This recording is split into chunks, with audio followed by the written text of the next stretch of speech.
are you? Hey, I'm fine, guys, and it's thank you, and it's great to be here, even virtually. Sorry I can't be there in person. Excellent. So I want to start off with, these movies are made very differently from other films, other big budget VFX films that we see.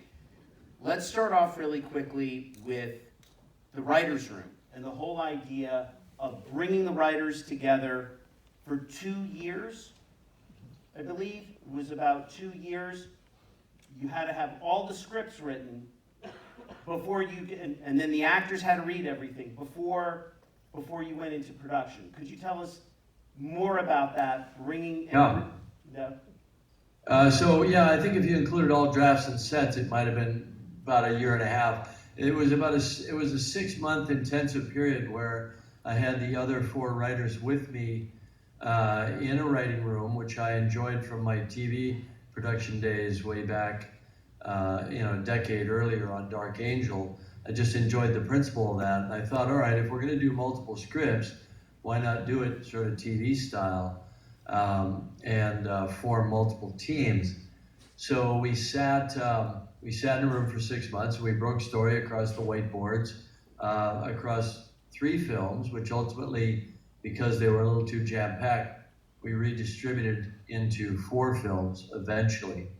And the fun thing about that was I refused to tell them, no matter how much they asked, which actual script they would be writing after we went through breaking story across the entire saga or the entire story arc. And the reason was because I knew that the second I told them which one they were going to be on, they'd completely lose interest in any discussions about the other two movies. So everybody was invested every day, like it was all theirs. And I think that made a huge difference. And then on the very last day, right before Christmas of 2013, I said, all right, you're gonna do this one, you're gonna do this one, you're gonna do that one. And then they promptly lost interest in the further discussions in that day, whenever we turned our attention to a different script that they weren't gonna be working on. So I was 100% right. We all had a good laugh about it. And then everybody went off to their various corners to do their drafts. And then it was just an iterative process after that. Yeah, but Jim, even before we started the writer's room, Jim had created 1,500 pages of detailed story notes. And we brought the writers in, and they were all excited with to give us their ideas. And we said to them, hey, before you say anything, we want you to watch the first movie again.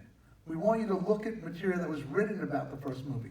Because we all want to understand why did the first movie work, and then we could start breaking down Jim's 1,500 pages of notes, and then we could hear your ideas. Yeah, it wasn't an exercise in blowing smoke up our own skirts. It was really, if we can't figure out how the first film connected with people across all cultures and languages around the world, then we're not prepared to write the second one. So we really had to drill down, and we figured, okay, there's the obvious stuff, and then there's the thematic stuff, and then ultimately we realized that there might be a deeper level even than that, which I call the tertiary level, which is more about the subconscious, more about feeling like you're in a dream state, like an open-eyed, awaking dream state, and what does it take to recreate that, and what are the maybe kind of spiritual and subconscious connections, what are the kind of Jungian archetypes, things like that. So we spent a fair bit of time on that before we launched on the new story. And ultimately our story, each of our 3 stories had to, kind of come up to that level, at least in our ability to anticipate that. what was the ripple effect when you decided you needed an extra sequel? It was met with a lot of consternation at Fox, which I didn't quite understand. I said, guys, how about extra opportunity to make $2 billion bucks?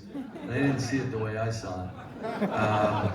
But it turned out to be the right answer. The film you just saw was part of that first script, which never quite worked. And our biggest struggle was in the first act. The first act was just too jam-packed, reiterating the first movie, dealing with the 15 years in between the first story and the second story, then launching a new conflict and introducing a bunch of new characters. It just never worked until finally I took a big chunk, sort of ripped it bleeding out of Act 1 and stuck it into Act 1 of what will be movie 3.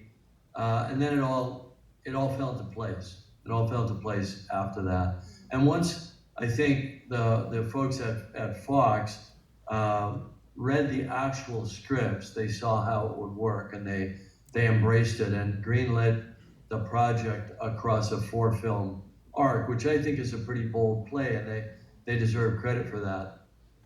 Now, even before the writer's room came together, the art design was going on? Concurrently. So concurrently, we hired our production designers at the same time that Jim and the writer's room started working together.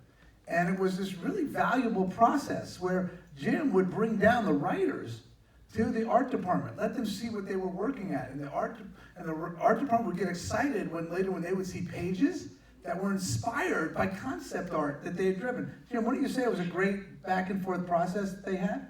It was a really fertile feedback loop, and I wanted, typically your designers and your creature artists and that sort of thing don't really ever deal with the writing process. But I thought it's all storytelling. It's visual storytelling, it's written storytelling, it's told in words, it's told in pictures. Let's get everybody on the same sheet music. And so often we take ideas that the artists came up with, and we'd incorporate them into the storyline.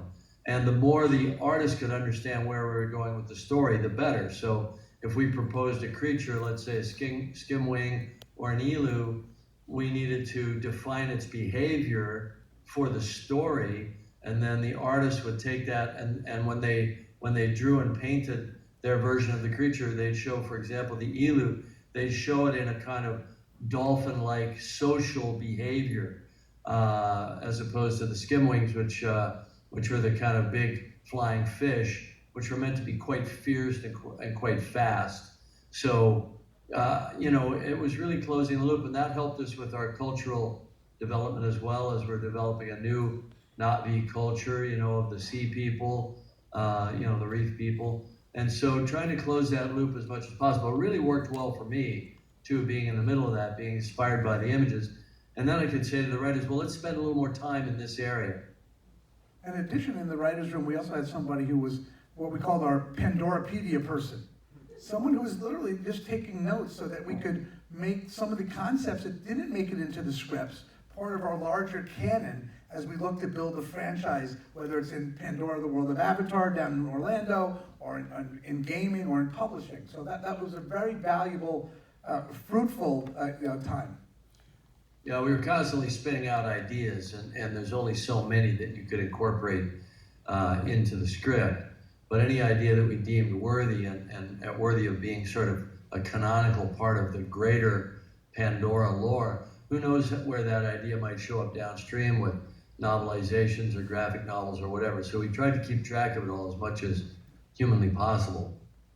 So the scripts get completed, the actors read them. What's next?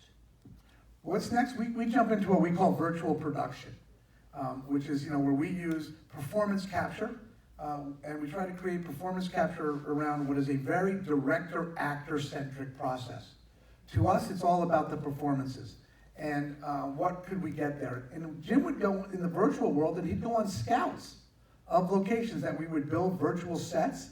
We would have a troupe of actors who are stand-in actors blocking for Jim, so he would get a sense, just like a director would, and really try to create as much of a live-action paradigm for a director, but then go into a very director-actor-centric performance capture period of time.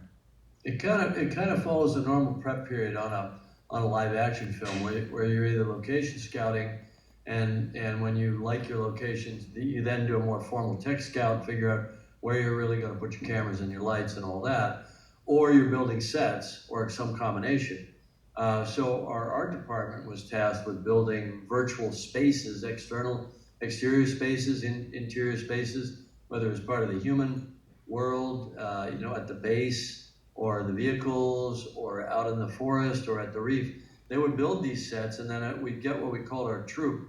And our troupe were a bunch of highly experienced performance capture actors, and we'd bring them in, and I'd say, okay, Kevin, you're going to be Jake, and you're going to be Neytiri or whatever, and then we'd sort of block it out, and we'd get these kind of living storyboards, if you will.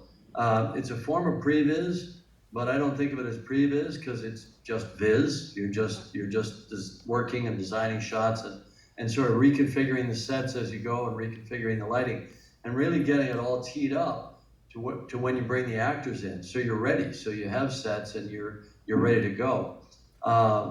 Fortunately, a number of our actors had worked with us on the first film, so they knew the drill of performance capture. They were able to help with the young kids who were coming in, our 7-year-old through mid-teen young actors that had never had experience. Most of them hadn't had experience acting for a film, let alone in performance capture. So the irony is they now just think that's how movies are made. A little bit of a cold shock to them when they got on live action films after Avatar. But the period that John's referring to, the virtual production, was about a year and a half of capture with our principals.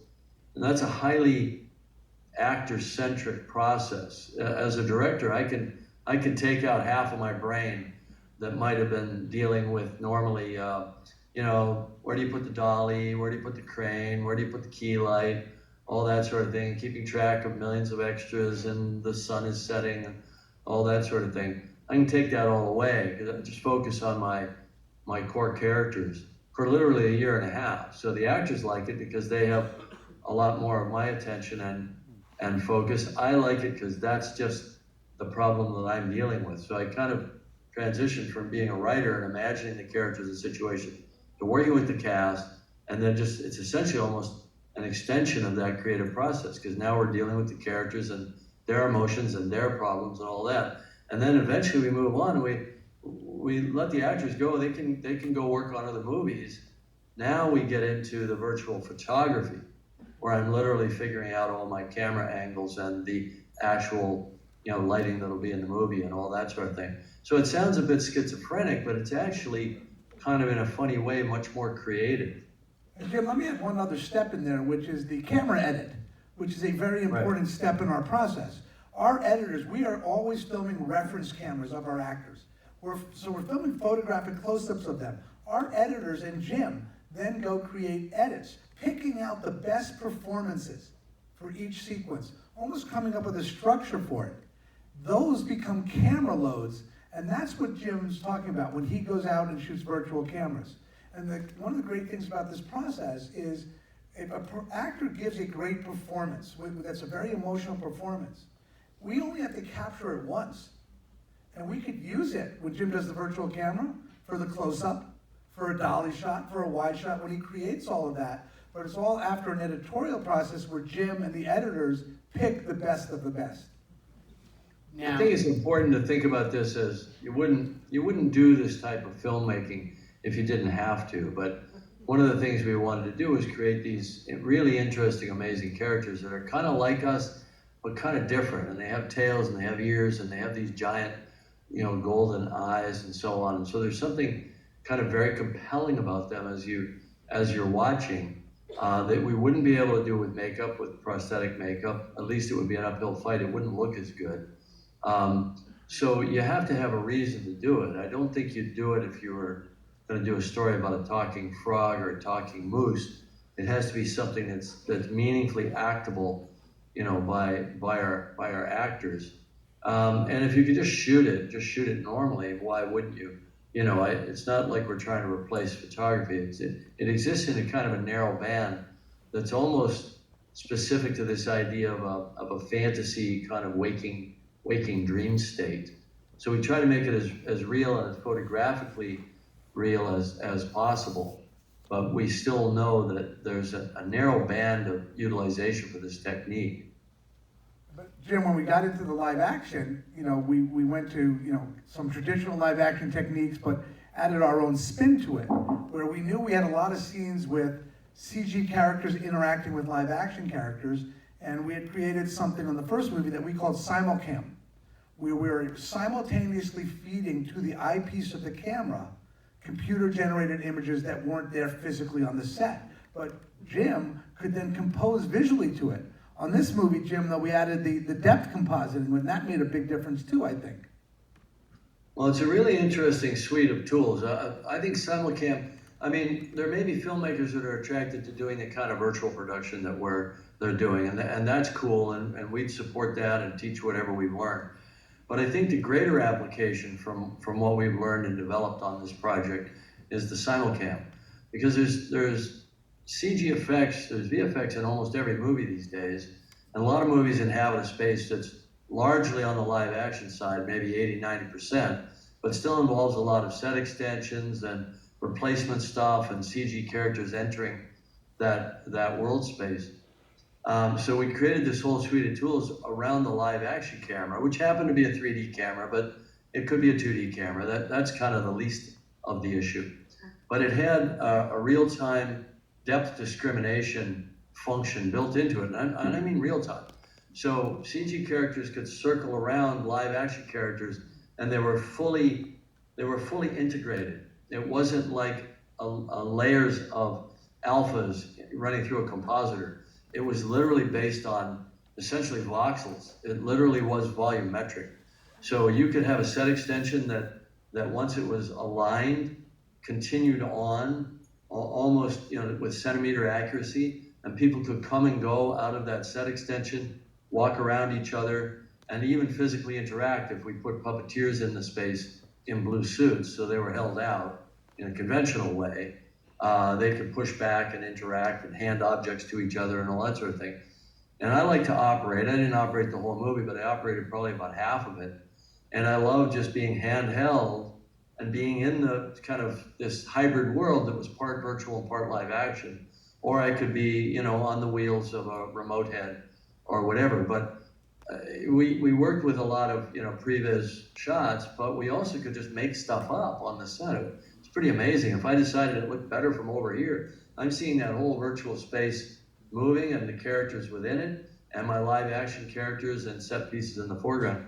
So it was incredibly creative, flexible, intuitive, and I think since we had such good luck with it on the first film, we spent a number of the intervening years really developing that technique to a refined art form. On the first film, it was much more of a prototype, and it was pretty glitchy, but we became dependent on it. So we knew we had to clean it up and make it the best that it could be. And I'd love to have the opportunity to demonstrate that to filmmakers that are interested, that think that it might, speed up their process or make their films better. I mean, we believe in a kind of open source approach on all this stuff, because I'm a firm believer in the idea that a rising tide raises all ships together, and the more people embrace all these techniques and improve upon them, it kind of feeds back to us, and we'll just be better off next time we go into battle. So COVID hits, where are you? It just sets you back significantly. So we had Are you talking about me personally right now? That production. So we'd always scheduled 2 blocks of live action filming, one in 2019 and one in March of 2020. And if you just saw the movie, a lot of our live action filming revolved around a young 15-year-old boy named Spider. And COVID hit right when we had completed half of his work. And he was growing like a sprout. And for us, it was paramount to get back and be up and filming, as quickly as possible. But we also wanted to do it as safely as possible. I really think, if you talk to our team, and thanks to Jim, we got very much ahead of the curve on the pandemic. We were dealing with it in early February with our team. And we had a great team down in New Zealand, led by Bridget York and a safety officer named Paul Anderson. And we also, Jim and I, put together a team of 7 medical advisors to come advise us, on how to get back up and running and to do it safely. And we put together, I want to say, close to a 100-page safety document, approached the New Zealand government, who had been in a lockdown, about letting us come back in, letting us start up and working safely. And in June of that year, I think we were the first major production back filming, and thank goodness, because Jack did continue to grow. Yeah, well, we managed to shoot him out before he didn't intercut properly. But John, I can't recall, but I think we might have had a few cases peripherally, but we never lost a day of shooting to the pandemic. Nobody on our shooting crew while we were filming got COVID. And that is a testament to Bridget and Paul and the procedures that everybody put in place. We went to the mask and face shields, and we went into, craft service didn't look like craft service anymore. Everything was individually wrapped. We had people going around wiping door handles. We limited the number of people on the set. We limited the interaction with, and everybody came in every day through a medical checkpoint. Nobody was. We were lucky that we were at Stone Street Studios, and we basically taken it over, and we wound up with more stage space available than we really needed. So we were able to spread sets apart, and we were able to use some stage space to create a separate workspace for some of our technical people who were feeding into the live action shoot, the simulcam and things like that. But we kept them sequestered. So we broke it down into small teams as much as we possibly could. And also a lot of credit is due to the New Zealand government, who were very effective in suppressing and eradicating the virus as well. We took all our precautions on top of that, but that certainly was a lucky factor in our favor. Yeah, the biggest thing we had to combat was people's enthusiasm to come to work. I have a little cough, but I'm really okay. Yeah. We go, nope, go home. And that was part of the checkpoint, where we asked those questions and sent people home, even if they were willing to come to work. We had a testing protocol, but it was also about the thing. Another thing that was in our favor is that our New Zealand crew, they have an ethos in New Zealand of kind of watching each other's backs.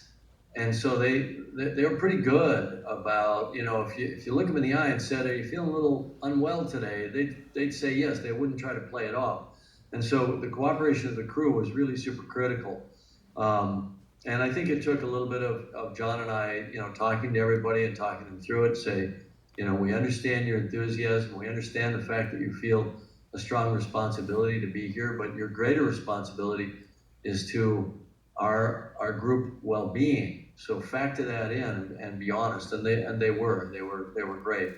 And we continually had to ask them to practice what we are doing at work in their personal lives, because that's where the real vulnerability would come. And these people made that commitment, and very appreciative of that. This is the best 3D I have ever seen in my life. From the minute the logo goes up, you see the difference. Things are further out. Things are real. Tell us about raising the bar with the aesthetic, what needed to be done, and there's a philosophy here. It's about accentuating certain things dramatically. Right. It's almost about staying out of the way of the story and not getting in the way of the story, but enhancing as you go along. And I've been working with 3D since 1999, starting off in some IMAX documentaries. Then, we really cut our teeth on a feature with the first film. And then we saw all the deficits, all the things we could do better. So in between, we had plenty of time to develop our tools. We worked with Sony, for example, who did what they call the Rialto. We didn't call it that at the time. We just called it the separable head. So they took the imager head and they created a leash that allowed a digital leash that allowed it to be disconnected from the main electronics of the camera, because we needed small light imager heads and small light lens sets, so that we could put two of them together into an 11-axis motion control system, which is what our rig essentially is, and have it all be light enough for me to hand hold on my shoulder at the tender age of 65, 66, and do all the normal moves that I would love to do. And Sony were very helpful on that. We had our own in-house team under Jeff Burdick, who's our president, but also runs our group that we call Sector 5. And Sector 5 is a technical group. And we had a long experience working with Sony. So that got us the tool set. Then after that, the ethos was just author for 3D, check the 3D as you're doing the live action, go to the monitor, just make sure things are working, any kind of foreground wipes or water drips or whatever, make sure it's all working. change your settings if you need to massage it into place. And another big tool in the quiver was the high frame rate, which is a bit controversial.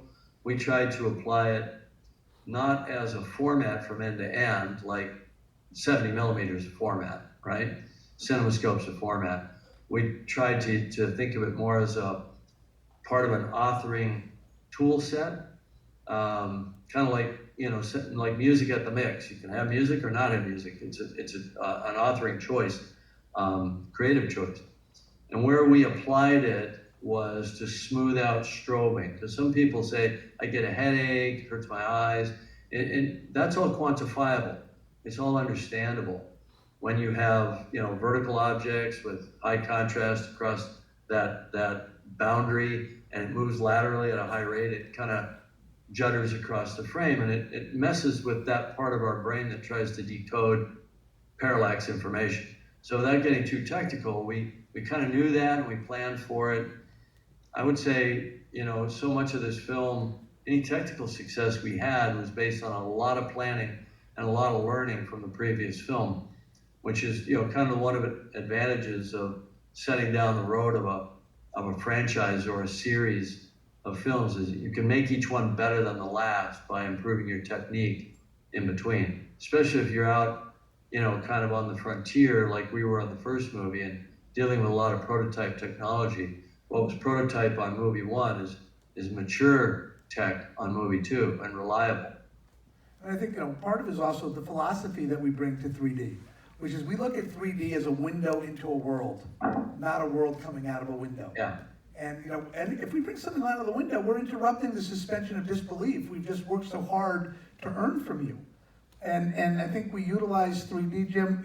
Really, it's more about the close-ups and the indoor scenes. And when we get into fast-cutting action, it's maybe not as important in those quicker shots. Right. Well, one of the things that's interesting to discuss, and I don't know if we're going to do Q&A, but I'd love to discuss this more if you guys are interested, is where 3D is in the marketplace right now. One of the things that really worked as kind of luck in our favor is that we were pretty vocal in the early days, myself and some other filmmakers and some DPs, in dealing with Texas Instruments and the various companies like Christie's and so on that were developing the digital projectors. And we said, and I was on the board of RealD at the time. This is going back 10 years now. But the proposal to them was, well, why not just baseline 3D? Just build it in. Just build it into your architecture and build in high frame rate as well. So we managed to convince them to do that. And so as a result now, out there, all the digital cinemas in the world, even new ones that are being built right now, are all pretty much 3D capable and high frame rate capable. So it's fallen off in interest from the consumer. People are now, they were up around 85%, they're now down around 30%, although they might be higher for an Avatar movie because they do kind of associate different brands with different levels of 3D. But the point is the installed base is all out there. So if somebody comes along and does a beautiful 3D film, it's all still there. We can reap that benefit. We don't have to fight the uphill battle that we fought back in 2004, 2005, 2006 to get those projectors out there so that this discussion could even be had. And while it's true that 3D has lost its luster in attracting people to the theaters, it hasn't gone away by a long stretch, and a lot of the big tentpole movies are still offered in 3D. I look at it more now like it's a consumer choice. You don't have to see the movie in 3D. You can see it in 2D. It's still a beautiful movie. I'm talking about any movie now, but our movie, I would say, still well acted. It's still got amazing designs. All the things, I'd say 95% of the things you like about the movie are still there. If you want an enhanced experience, you can seek it out in 3D. I also think it's important to point out that at the time, and don't quote me on these figures exactly, but we had somewhere around 6,000 theaters globally in 2009 when we first came out with the first Avatar. And we're now at somewhere around 120,000 3D capable theaters worldwide. Now granted, half of those are in China, but it's still 60,000 versus 6,000, so an order of magnitude. So it's much more ubiquitous and much less in demand. But to me, that nets out into it's still a big and vital part of our industry. Especially now, we're trying to get people to go back to the theaters. And 3D never caught on in the home, on TV. So it's one of our big differentiators now in getting people into theaters, because sound and picture are actually pretty good in the home these days. My last question is, this movie survived a merger, a revolving suite of studio executives. It survived COVID, and you're going to have a fantastic weekend. And it survived theater closures, and we got cinemas open. At any point in time, particularly during COVID, when theaters were closed, were you concerned? I mean, there were people that were fearful, very fearful. There was the notion that we were going to live in our houses for the rest of our lives watching streaming. Yeah. But what gave you faith? Did you say, there is a light at the end of that tunnel, and we are that light? We might have two different answers on this one. Yeah, you go ahead, John, because you were always the optimist. Look, I felt that we would overcome it, and I felt that cinema would be the type of thing that people would always want to return to. I did a presentation recently where I quoted the New York Times, and I'm paraphrasing here. And the New York Times wrote that entertainment can be had at a cut rate at home, and the motion picture business as we know it is going to die. And that was written in March of 1983. And so I always believed that we would overcome this, and now I felt it was our responsibility as filmmakers to create something that reminds people of just how special the cinema-going experience can be.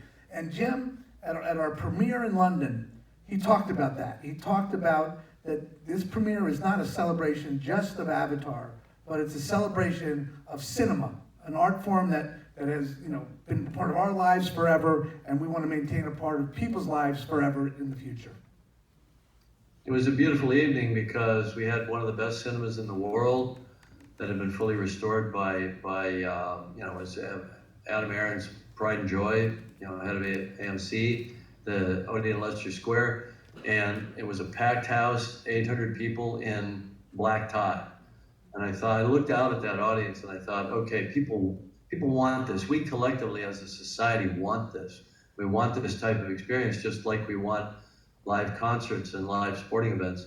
And so it's not going to go away. But there was a kind of dark night of the soul, I think, right when the pandemic first hit, and theaters were just empty. There were tumbleweeds blowing in the aisles, and people were going out of business left and right. And I thought, this could be it. We survived the advent of television. People were pronouncing movies dead long before 1983. They were pronouncing it dead in 1963. But then we survived television, we survived VHS, and beta, and cable, and VOD, and streaming, right up until the pandemic. But the second we couldn't gather, that was the one critical thing. We couldn't gather. And that looked like the end to me. I mean, I even talked to some of, by Zoom, some of my director pals and said, that's it, guys, we're done. We're storytellers, we'll always get a gig, we'll work in streaming, but we might be done for theatrical. And, of course, we were building this big lumbering dinosaur of a movie that was meant to be seen in theaters. And, so that was a real crisis of faith for me. But then, fortunately, we pushed out as a result of the pandemic, and that bought us an extra year. I think if we'd been trying to release a year ago, we'd be in a very different situation than we are right now. But fortunately, we've had big theatrical successes in the meantime, Top Gun and Wakanda Forever and a number of other films. And I think we've proven to our own satisfaction as a society that we want and demand this enough that the business is still there. We've also seen, streaming kind of, that bubble's expanding close to the popping point, because if everybody jumping into the streaming game is just throwing stupid money at creating, massive amounts of content to try to buy subs, that's an unsustainable kind of Ponzi scheme. And so that's going to contract. Movies are continuing to expand. And I think it's all going to find a balance point as you know, two different parts of an ecosystem, the way it should be and the way it used to be. Avatar: The Way of Water is not done. You guys are not done, and neither is cinema. Now, Ladies and gentlemen, John Landau. Thank you all for coming tonight and seeing the movie on the big screen. We appreciate that. Tell your Thank friends, Thursday, tomorrow, 3 p.m. preview start. all right. Thanks, everybody. Thank you. Thanks for coming.